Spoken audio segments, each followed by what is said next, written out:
Welcome to Luca is a Billionaire, where the only thing I invest in is your answers. You start by confirming essential prerequisites, updates and hardware power. Open Settings, go to Windows Update and install pending patches because drivers often arrive via updates. Once done, make sure any physical Bluetooth toggle or keyboard function key is on. Many laptops default off.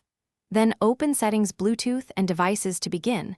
This central view shows whether Windows detects any adapter. You're preparing the system, so subsequent driver and service fixes actually register and persist.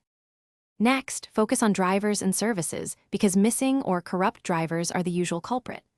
Open Device Manager and inspect Bluetooth and network adapters for yellow icons or unknown devices.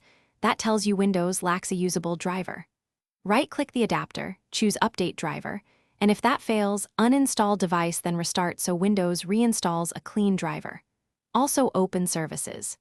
MSC, find Bluetooth Support Service, and set it to Automatic and Running. Otherwise, the OS won't enumerate Bluetooth peripherals. Finally, apply advanced fixes and a key troubleshooting tip. If generic Windows drivers don't work, download the OEM Bluetooth driver by model from the manufacturer. Those include firmware and vendor settings Windows lacks.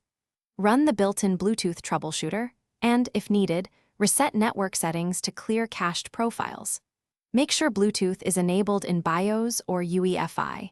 If the adapter is internal, reseating or replacing it with a USB dongle can confirm hardware failure. If nothing helps, that BIOS or hardware check is.